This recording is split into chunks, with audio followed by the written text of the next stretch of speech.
Los que somos de Monterrey y estudiamos en la gloriosa Universidad Autónoma de Nuevo León, sabrán que cuando tú repruebas una materia en la uni, tienes una segunda oportunidad, tercera, cuarta, quinta y sexta. El asunto es que si llevabas una materia hasta sexta posibilidad y la reprobabas, quedabas fuera no solo de la escuela, quedabas fuera de la universidad. Ya no podías inscribirte en ningún lado. Yo les quiero confesar que lo más lejos que llegué fue a terceras. Y no les quería dar ideas después que voy a decir, pero el pastor llegó a terceras, ¿por qué yo no?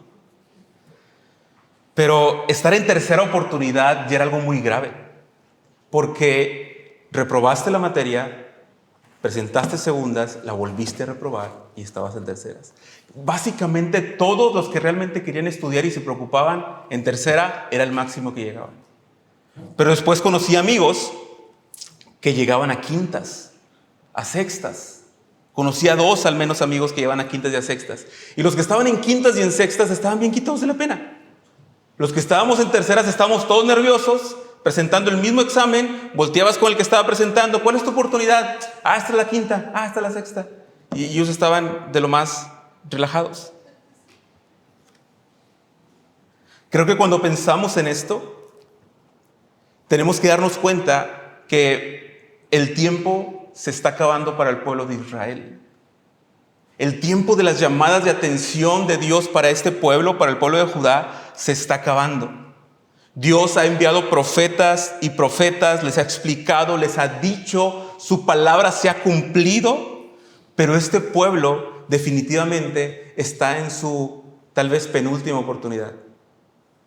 Este pueblo regresó del exilio, ya lo hemos repetido, fueron esclavos 70 años, regresaron y en lugar de construir el templo, lo que comenzaron a hacer fue más bien construir sus propios proyectos, construir sus casas, acabarlas, ya hemos explicado mucho sobre eso, y dejaron el lugar de adoración, dejaron el lugar del templo en ruinas y no lo construyeron. Lo más significativo cuando repruebas una materia es que ahora ya no tienes al maestro, ni tienes las clases para volver a estudiar. Estás tú solo con el libro de texto, con tus ejercicios, algún amigo que te quiera ayudar, pero estás tú solo estudiando para pasar ese examen. Pero cuando hablamos, hermanos, de ser obedientes a Dios, cuando la demanda de Dios para nosotros es que seamos obedientes, hay una gran verdad que podemos ver en toda la Escritura, y es que Dios siempre ha estado presente con su pueblo para ayudarle a ser obediente. Eso es lo maravilloso que hoy vamos a ver. Hay algunas diferencias de aquel tiempo, ahora las vamos a ver al final del sermón, pero te digo algo, Dios siempre ha estado presente con su pueblo para ser obediente. Y yo estoy seguro que hay cosas de obediencia que tú y yo estamos trabajando con el Señor. No lo sé todo, no sé todo de tu vida, no sé con lo que estás trabajando, pero estoy seguro que hay cosas que tienes en primera oportunidad. Hay cosas que dices, aquí todavía tengo posibilidad de pasar bien la materia. Tal vez hay cosas que tienes en segunda oportunidad. Has fallado, has fracasado, lo dejaste pasar, pero lo estás retomando y estás diciendo, bueno, voy a presentar la segunda oportunidad, me tiene que ir bien. Tal vez estás en tercera oportunidad, estás en esa parte donde dices, ya fue mucho. No puede ser que ya he reprobado por segunda vez la materia.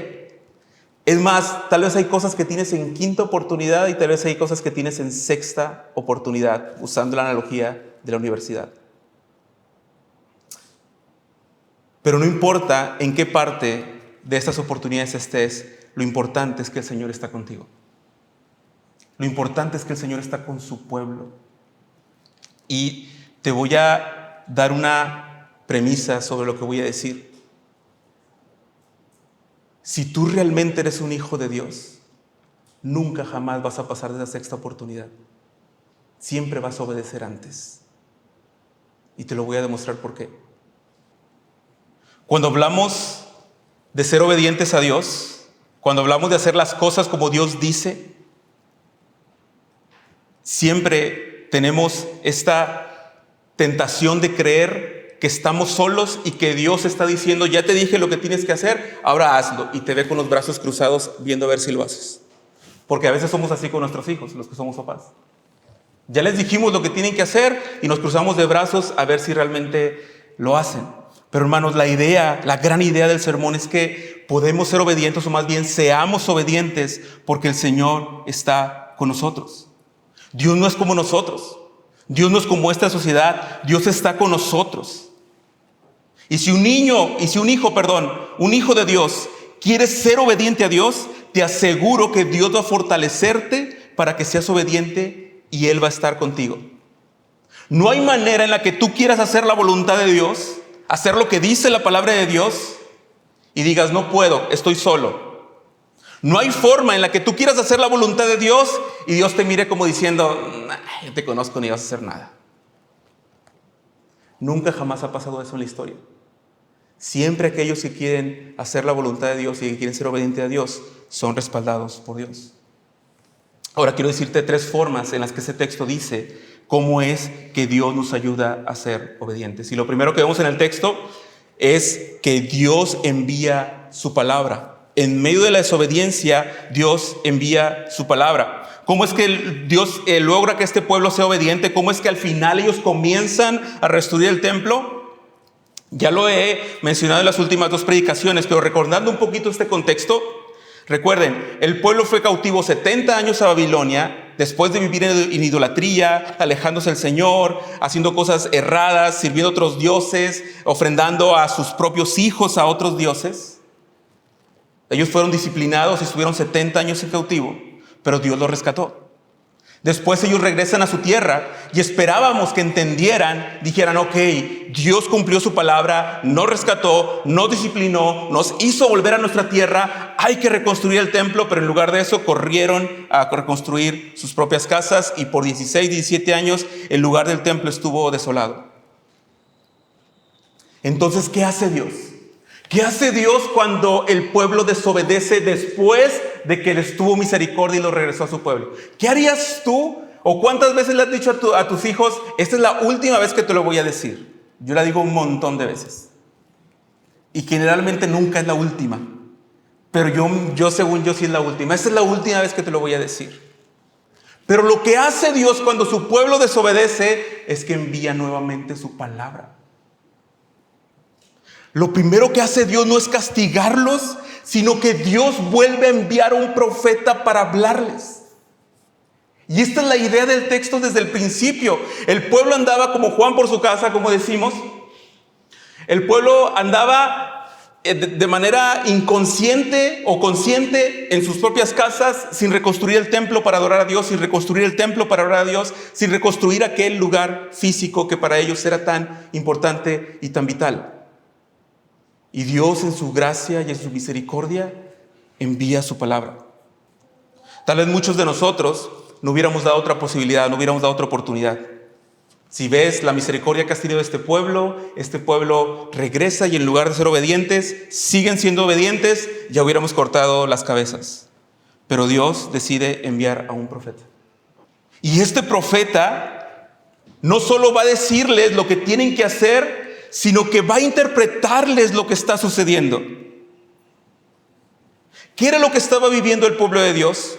¿Se acuerdan? No les alcanzaba, sembraban mucho, cosechaban poco, había escasez, no había seguridad, no había paz, no estaban satisfechos con todo su esfuerzo y estos se esforzaban y se esforzaban, pero no les alcanzaban. Y esto era normal para ellos porque en la ley de Dios decía que si ellos abandonaban a Dios iba a venir sequía. Ya explicamos la semana pasada que esto no es que Dios sea un tirano, sino que lo que sucede es que no hay bien para el pueblo de Dios, ni hay bien para nosotros fuera de Dios.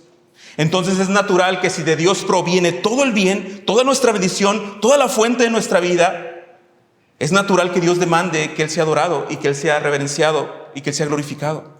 Recuerda lo que dijo Pablo en el Areópago, lo mencioné también la semana pasada. El Dios que hizo el mundo y todo lo que en él hay no es servido por manos humanas como si necesitara de algo. Dios no necesita de nuestro servicio, puesto que Él da a todos vida y aliento y todas las cosas. Recuerda eso. Entonces lo que Dios está diciendo es, tú estás siendo desobediente, no hay fruto, porque es importante que entiendas que la fuente de todo bien está en una relación de obediencia hacia Dios. Y esto es algo que tú haces con tus hijos. Estoy seguro que si tus hijos están siendo desobedientes en lo que les instruyes, no los premias. Si tus hijos te desobedecen, te gritan o te insultan, no les dicen, qué bien, ¿quieres ir al cine a ver tu película favorita? Y ahora nos pusieron como 3 películas que nos están obligando a ir a ver, ¿verdad? No te grita, el niño o tu hijo no es grosero contigo y le dices, ¿qué quieres? ¿El juguete que querías? ¿El Nintendo o lo que sea? Estoy seguro que tú no haces eso. Tú vas a disciplinar a tu hijo y le vas a enseñar lo importante que es que obedezca y honre a sus padres. Tú y yo actuamos con esta lógica de la misma manera de Dios. Cuando su pueblo cambia a Dios como la fuente de todo bien, en su amor, Dios les va a ayudar a ver que sin Él no hay bien para ellos. Entonces, lo primero que Dios hace en la desobediencia de este pueblo es que envió a un profeta. Y el profeta les dice, ustedes dicen que no es tiempo de reconstruir la casa de Dios, pero sus casas ya están acabadas hasta el último detalle. Es como si Ageo les estuviera diciendo, ¿se dan cuenta que la cosa no va bien en sus vidas? ¿Ya se dieron cuenta que trabajan un montón y reciben poco? Es como si les pagaran en monedas, lo echen a sus bolsas y sus bolsas están rotas porque el dinero no alcanza y se va. Pero mire lo que decía la ley de Moisés en Levítico 26. Si andan en mis estatutos y guardan mis mandamientos para ponerlos por obra, yo les daré lluvias a su tiempo. Además, haré mi morada en medio de ustedes y mi alma no los aborrecerá. Andaré entre ustedes y seré su Dios y ustedes serán mi pueblo. Fíjate la condición que había en el Antiguo Testamento, en el Antiguo Pacto. Ellos tenían que ser obedientes para que Dios diera bendición, diera abundancia y para que Él estuviera en medio de su pueblo. Esa era la condición del Antiguo Pacto. Pero a pesar de que era una condición, Dios siempre envió su palabra para hacerlos volver. Entonces, cuando un pueblo fue desobediente, cuando tú y yo somos desobedientes, me atrevo a decir, ¿sabes qué es lo que hace Dios en su misericordia? No te castiga primeramente, sino que envía su palabra. Eso es maravilloso. Es maravilloso que primero Dios te hable y te vuelva a decir con su palabra que vuelvas a Él, que regreses a Él, que consideres sus caminos. ¿Y qué es lo que produce la palabra según el versículo 12? Según el versículo 12 que leímos, es que causa obediencia y un pueblo que teme al Señor. Mira lo que dice. Tanto Josué como Zorobabel, que eran los líderes del pueblo, y el pueblo, dice, obedecieron la voz del Señor su Dios y las palabras del profeta Ageo como el Señor su Dios les había mandado, y temió el pueblo delante del Señor. ¿Sabes cuál es la forma en la que tú y yo obedecemos la palabra de Dios? Primeramente, curiosamente no es haciendo, sino es temiendo al Señor. Y aquí hay una gran verdad en el texto. ¿Se acuerdan que les platiqué hace tiempo de un hermano de la iglesia que nos contaba que una vez regañó a sus hijos porque no se ponían de pie durante la adoración? Y les dijo, si quieren cantar, no canten, es su decisión, pero si estamos de pie todos, nos ponemos de pie todos. Y sus hijos obedecieron y se pusieron de pie. Y uno de sus hijos le dijo, pero por dentro estoy sentado. Lo que hace la palabra del Señor, primero en tu vida y en mi vida, no es que hagas cosas, sino que temas al Señor, sino que te redarguye por dentro. La palabra de Dios es viva y eficaz y es más penetrante que toda espada de doble filo, y dice el texto que penetra lo más profundo de nuestro ser.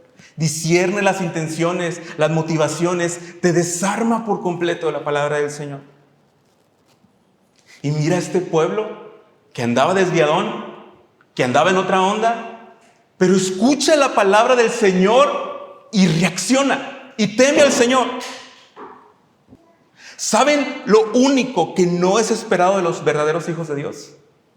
Puedes llegar hasta sextas. No lo decíamos, ni quisiéramos que nadie llegara a sextas, ¿ok? Pero puedes llegar hasta sextas. Lo único que no es esperado en los hijos de Dios es que si Dios envía su palabra, el pueblo no obedezca. Porque lo dijo Jesús bien en Juan capítulo 10, 27 al 28. Mis ovejas oyen mi voz, yo las conozco y me siguen, y yo les doy vida eterna y jamás perecerán y nadie las arrebata de mi mano. Es decir, una característica de que realmente has creído en Cristo Jesús, que realmente te has arrepentido de tu pecado, no es que te portas bien todo el tiempo, no es que nunca te equivocas, sino es que en tu necesidad en tu pecado, en mi pecado, en mi error, en tu error, escuchas la palabra del buen pastor y temes y buscas ser obediente al Señor. Porque sus ovejas escuchan su voz. Si tú o yo estamos siendo desobedientes a la palabra de Dios, eso no quiere decir que no eres un verdadero hijo. Tu desobediencia y mi desobediencia están presupuestadas en la cruz del Calvario. Lo único que no haría un hijo de Dios es ignorar la palabra del Señor. Es ignorar la exposición de la palabra del Señor. No importa en qué oportunidad estés. En los hijos de Dios, la palabra de Dios siempre obra para bien. La palabra de Dios no regresa vacía. Nunca. No importa hasta dónde te vayas, ni qué tan lejos te encuentres, su palabra no regresa vacía. El profeta Ageo no está hablando de cosas que se inventó en ese ratito, ni está hablando a lo loco. Ageo simplemente les está recordando la ley de Moisés, diciéndoles, oigan, no estamos cumpliendo con ese pacto. Y por eso nos está pasando lo que nos está pasando. El pueblo obedece y teme. Hermanos, cuando nos acercamos a escuchar la palabra de Dios cada domingo, no es solamente un speech más, no es una reflexión, no son frases motivacionales. Estamos ante la palabra del glorioso Creador. Te digo, ¿cuál es la receta perfecta para alejarte de Dios? La receta perfecta para alejarte de Dios simplemente es dejar de escuchar su palabra. Cuando comienzas a confiar en todo lo que ya sabes porque llevas 10, 15, 20 o 40 años en el Evangelio, y tú apagas el interruptor de que la palabra de Dios sea vital para tu vida diariamente, en medio de la iglesia, con tu congregación, te aseguro que tus frutos se van a secar y te vas a comenzar a desviar poco a poco. Porque nunca jamás en la historia alguien fue sostenido en obediencia a Dios y en fe por su capacidad. Nunca jamás ha existido eso. Y no creo que tú vayas a ser el primero ni yo vaya a ser el primero. Siempre el pueblo de Dios se desvió, pero siempre el verdadero pueblo de Dios, ¿sabes qué pasaba? Regresaba a Él por el poder de su palabra. Lo único que produce en nosotros el querer como el hacer, por su buena voluntad, es escuchar la palabra con temor reverente. Por eso escucha bien esto. Nunca cambiemos el servir a la iglesia por prestar atención a la palabra. Muchos a veces pensamos que la forma en la que maduramos y crecemos es sirviendo más y más en la iglesia. Y qué bueno que sirvamos en la iglesia, obviamente es maravilloso. Es maravilloso que nuestros hermanos de la alabanza separen tiempo entre semana para venir a ensayar y poder dirigirnos y servirnos en medio de la adoración. Es maravilloso que haya matrimonios que ahorita están sirviendo con adolescentes y con los niños de nuestra iglesia para seguir enseñando la palabra. Pero nunca cambien nada de eso por escuchar la palabra del Señor. Por eso subimos las predicaciones a Spotify. Si no, no creas que es porque queremos sernos famosos, tenemos bien poquitas reproducciones. Si no es porque si tú no pudiste estar el domingo en la palabra que se está predicando en medio de la congregación en la que estás, tuviste que servir, ve a escuchar la palabra. Porque es lo que Dios nos está hablando en medio de nosotros. Es lo que Dios está haciendo en medio de su pueblo. Entonces dijimos que cómo es que Dios reacciona ante nuestra desobediencia, envía su palabra. Lo segundo es que Dios envía su presencia. Mira lo que dice el versículo 13. Cuando el pueblo obedeció, entonces Ageo, mensajero del Señor por mandato del Señor, habló al pueblo. Yo estoy con ustedes, declara el Señor. Qué maravilloso mensaje. O sea, imagínate ese momento. El profeta habla el día primero del mes sexto, por ahí del 1 de septiembre tal vez, vamos a redondearlo, del mes sexto de aquel calendario. Y el día 24 de ese mes comienzan a reconstruir el templo. 23 días pasaron desde que Ageo habló y el pueblo obedeció. Antes de que empieces a juzgarlos de que, estarán un montón, pues que querían, tranquilo. 23 días es mucho para cambios significativos. Y me encanta este lapso de tiempo en el que el pueblo escuchó la palabra de Ageo. Ageo les dijo, consideren sus caminos, mediten en sus caminos, vean cómo están viviendo, las acciones que están tomando. Y el día 23, el pueblo obedece a Dios. El día 24, el pueblo obedece a Dios. Imagínate ese momento tan maravilloso. El pueblo andaba perdido, cada quien en su mundo, cada quien construyendo su casa, unas más bonitas que otras, y el templo de Dios estaba abandonado. Ageo interviene y les dice: oiga, nos estamos equivocando, ustedes dicen que no es tiempo, pero la cosa no es así, ya es tiempo de que reconstruyamos la casa del Señor. Después el pueblo obedece, teme a Dios, y cuando el pueblo obedece, Dios le dice a Ageo: ve, dile a este pueblo que yo estoy con ellos. Eso es maravilloso. O sea, es ver históricamente hablando la expectativa, hermanos, de la palabra obrando en nuestras vidas y en nuestros corazones. Nos hemos acostumbrado a no escuchar y a no tomar decisiones con base a lo que dice la palabra. Eso es demasiado común en nuestro día. Nos hemos acostumbrado a escuchar la palabra, a leer la palabra y a decir: sí, creo que son buenos pensamientos, sí, creo que es bonita filosofía, pero la dinámica de la palabra no es esa. La dinámica de la palabra es que nos destruye por dentro, nos transforma por dentro y nos hace tomar buenas decisiones o mejores decisiones. El día de ayer estuvieron en la casa dos amigos a un amigo que apreciamos mucho. No conocíamos a su esposa y anoche la pudimos conocer más de cerca. Y ella nos contaba su testimonio. Ha vivido situaciones muy difíciles. Ella es una persona que vino al Evangelio hace poco tiempo. Pero en ese momento, hasta sentí que nos estaba predicando, porque nos volteó a ver y nos dijo: la salvación de Cristo es real. Y lo repitió como 3 veces. Realmente el Evangelio transforma las vidas de las personas. Y lo volvió a repetir: el Evangelio de Cristo es real. Creo que muchas veces tú y yo nos hemos acostumbrado a estar en tantos círculos como cristianos, buena onda, todos estamos bien, no pasa nada. Y eso en el interior nos ha hecho que confiemos en esas cosas, en esas actividades, más que en depender de la palabra del Señor. Pero Dios está diciendo: yo estoy con ustedes, y esto es maravilloso. El mismo Dios es quien interviene en la historia con paciencia, amor y misericordia para guiar y estar con su pueblo mientras intenta ser obediente.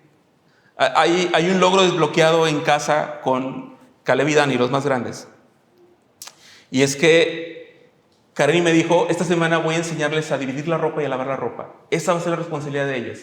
Y yo la volteé a ver como diciendo: pues buena suerte, o sea, no, eso no va a pasar. Sí, porque soy papá. Y hasta yo digo: ay, pobres de mis hijos, no van a lavar ropa.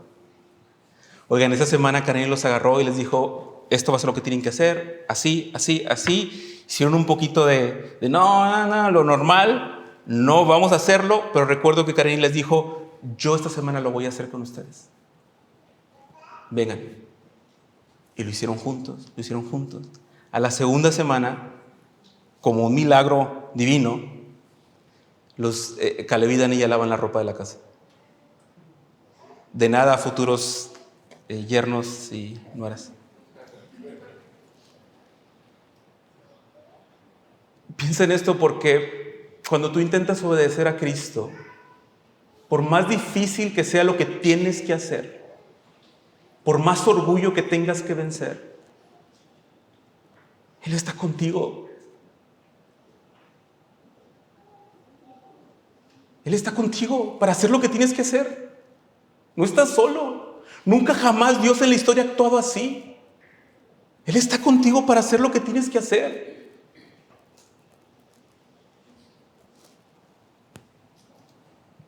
El amor de Dios es así. Estamos tú y yo allá desobedeciendo, perdidos, metidos en nuestros rollos, en nuestros proyectos, y viene la palabra de Dios y renueva nuestras vidas, hace que el temor de Dios esté en nosotros. Y cuando ahora dices: creo que tengo que obedecer, aunque me cueste trabajo, aunque tenga mucho temor de enfrentar las situaciones, las personas, después viene la voz de Dios que te dice: yo estoy contigo, vamos allá. Sería absurdo que en nuestro arrepentimiento y en nuestro deseo de obedecer a Dios Que Dios nos dijera, a ver, ¿y ahora sí? ¿No? A ver, vuelve a hacerlo tú solo a ver si te sale. Dios no es así. Y Dios le dice a este pueblo, después de haber desobedecido, después de 70 años en el cautiverio, los liberó.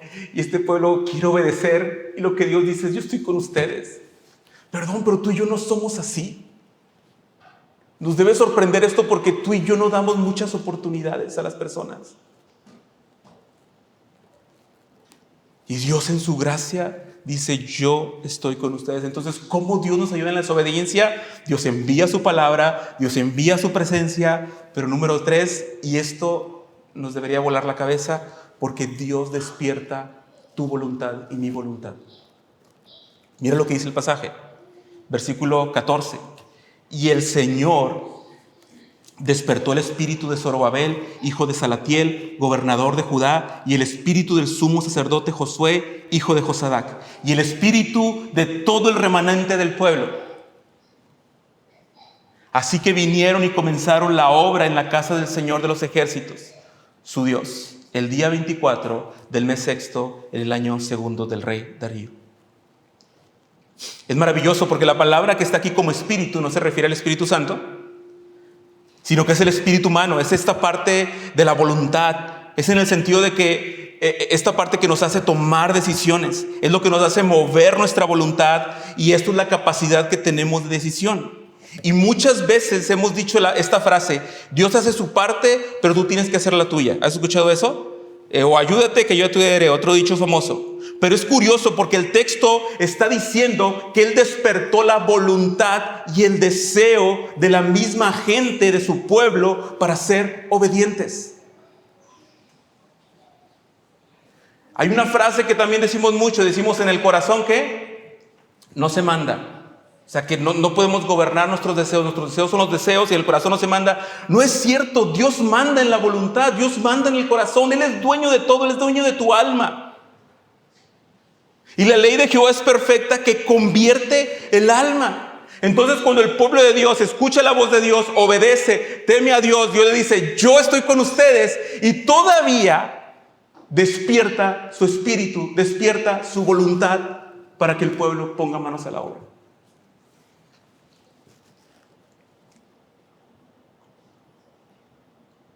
¿Cómo batallamos con esto? Porque estoy seguro de que todos nosotros hay veces que sabemos perfectamente lo que tenemos que hacer, lo que dice su palabra, pero no tenemos el ánimo de hacerlo.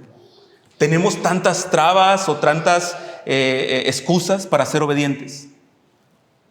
Para ser obedientes, para orar con nuestra familia, para leer la Biblia, o no sé, tal vez invitar a algún hermano de la iglesia a casa para conocerlo más, para orar juntos, para tener comunión, o ver cómo podemos servirles, pero siempre decimos, estoy cansado, el tráfico, la escuela de los niños, hay tantas cosas encima de nosotros, ¿no? Podemos decir, sé que es bueno hacer esto, pero no tengo el ánimo de hacerlo. Bueno, cuando escuchas la palabra del Señor, cuando recuerdas que Dios está con nosotros, dice la Escritura que Él tiene la capacidad de despertar tu espíritu, de cambiar tu voluntad y de hacer que ahora desees hacer cosas que antes no deseabas hacer. Y eso es una obra maravillosa del Señor. Ese es un milagro del Señor. Cuando alguien dice es que yo no lo siento hacer, lo que dice la Biblia, pues no es nada raro, no está diciendo nada extraño. Claro que no sentimos hacer lo que dice la Biblia. Pero cuando dispongo mi corazón, escucho la palabra, Dios obra a través de su palabra en nosotros, dice, Él despierta el espíritu.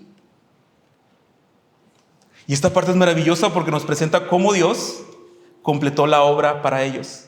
Dios no dejó nada a medias. Dios les envió su palabra, les dijo que estaba con ellos, despertó su espíritu para que construyeran, para que edificaran, para que comenzaran a tomar decisiones significativas en sus vidas para restaurar la adoración del templo. Y esto lo digo porque el texto dice que despertó el espíritu de todo el remanente y vinieron y comenzaron la obra de la casa de Jehová de los ejércitos.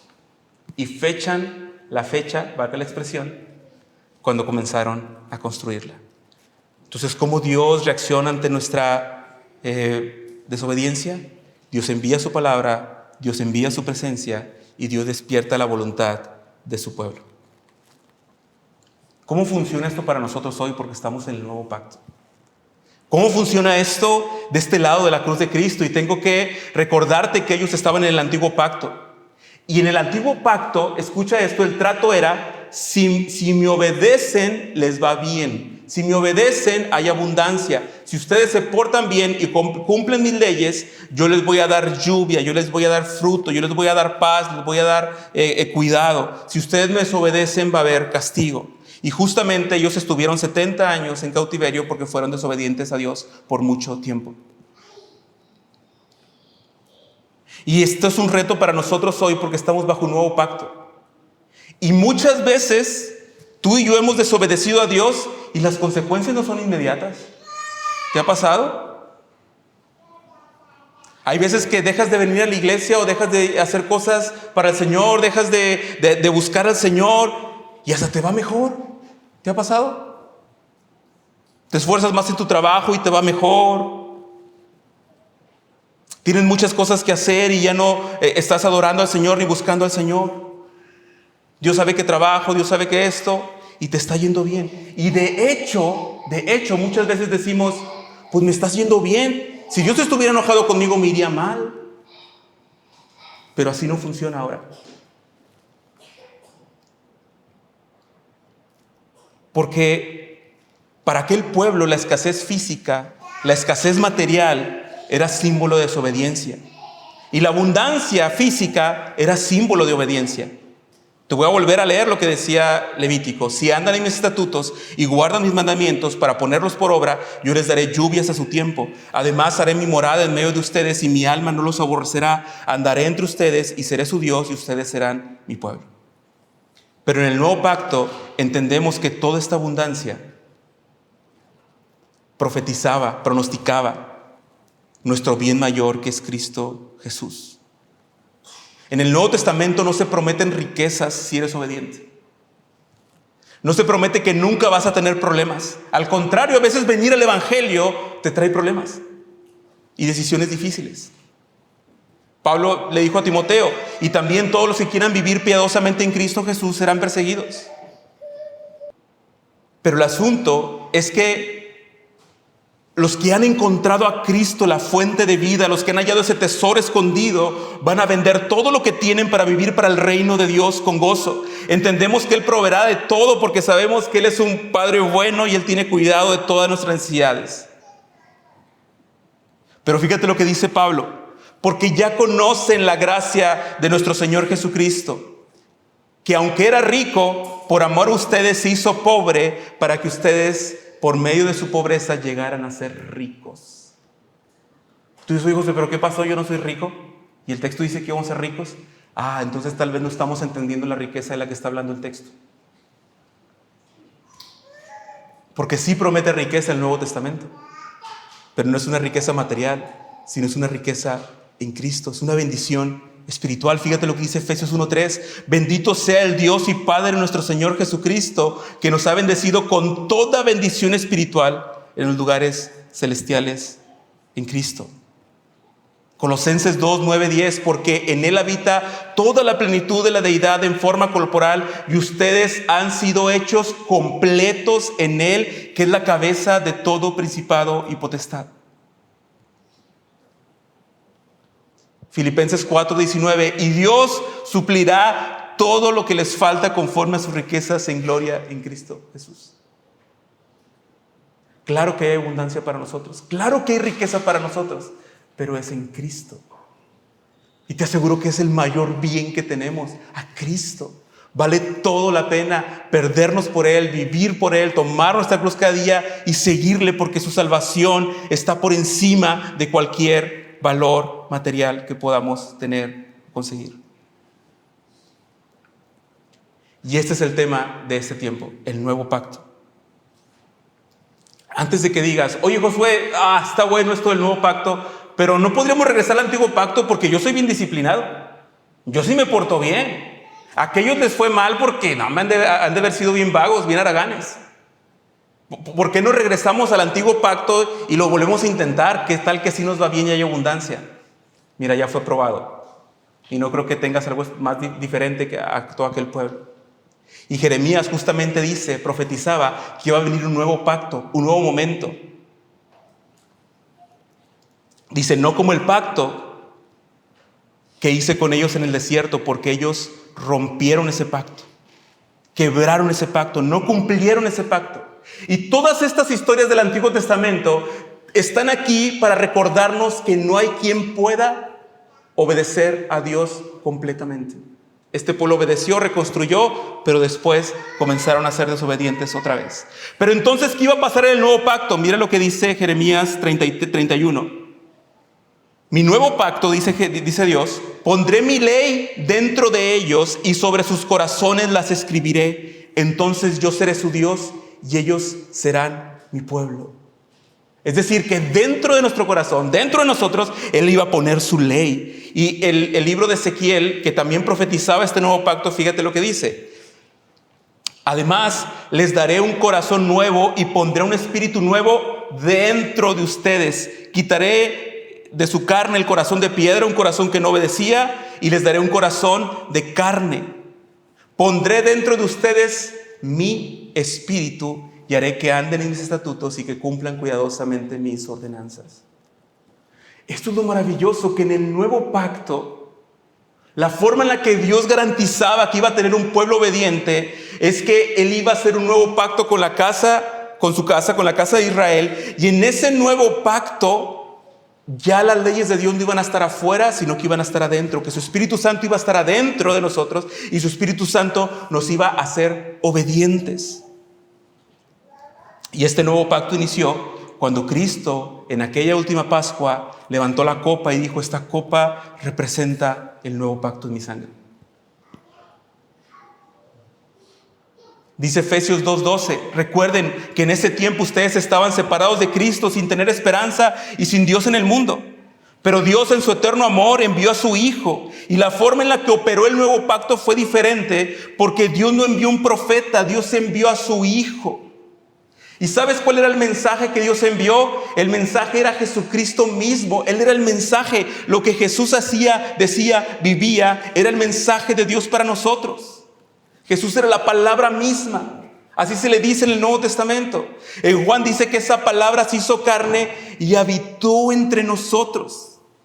La palabra de Dios en el Nuevo Testamento, en el Nuevo Pacto, no vino como en el Antiguo Testamento diciendo: a ver, sean obedientes y luego yo estoy con ustedes. Sino que el Verbo se hizo carne, se encarnó, la palabra vino, Dios estuvo en medio de nosotros, en un pueblo desobediente, estábamos muertos en nuestros delitos y pecados. Y todos los que miraron con fe a Él fueron restaurados. Escucha bien esto. Sin haber obedecido en nada, fuimos perdonados y transformados. Ese es el nuevo pacto.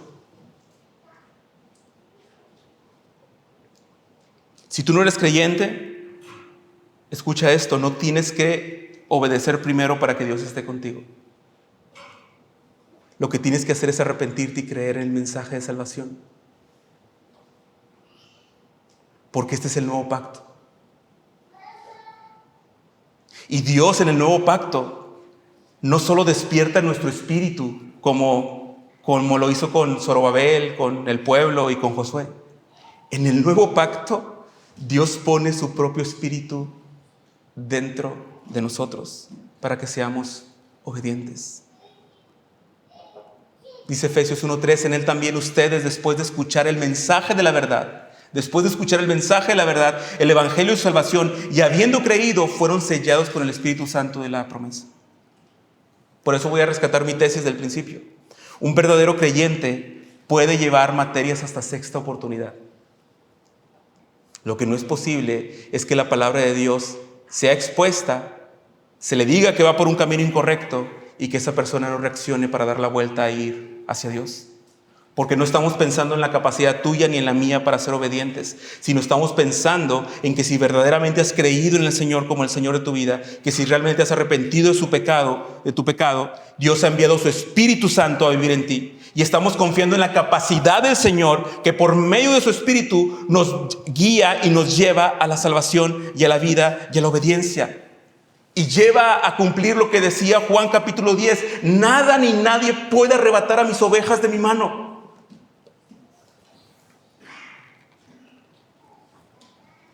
Entonces, tú y yo sabemos sobre tu vida espiritual, tú sabes las cosas y excusas que construimos en nuestro corazón para no ser obedientes. Yo sé las mías y tú sabes las tuyas. Pero hoy quiero recordarles, hermanos, y termino, que tú puedes ser obediente. Podemos ser obedientes. Podemos comenzar a tomar decisiones significativas en nuestras vidas. Y la razón por la que tú y yo podemos ser obedientes es porque Él está con nosotros.